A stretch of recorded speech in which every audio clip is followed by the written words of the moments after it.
All right, let's see how you did on this one. So we're going to find 654 minus 532, and we're going to add up to subtract.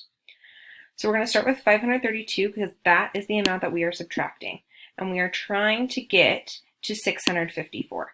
So I'm going to go ahead and write that in here because I know that that needs to be my end result.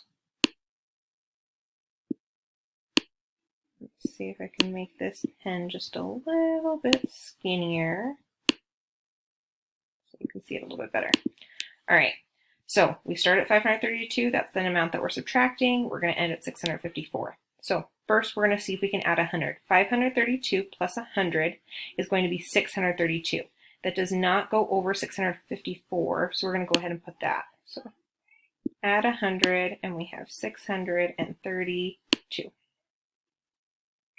If we added another 100, we'd get 732, and that's too high. That takes us over 654.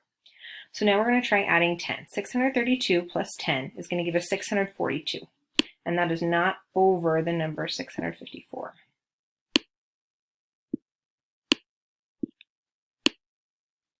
So now we have 642.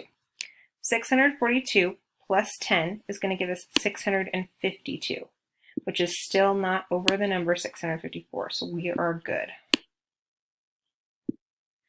So now we have 652. If we were to add 10 more, that would get us to 664, and that is over our number 654. So now we need to go to our ones.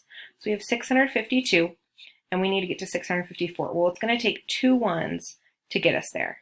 So 652 plus 2 is 654.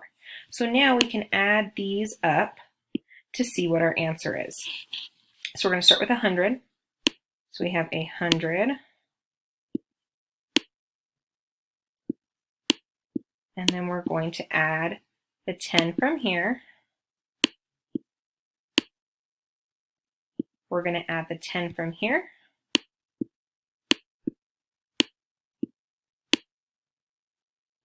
And then we're going to add the 2.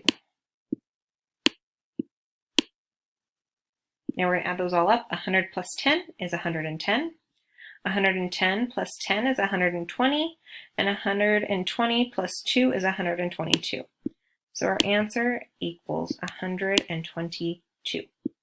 So that means that 654 minus 532 is 122.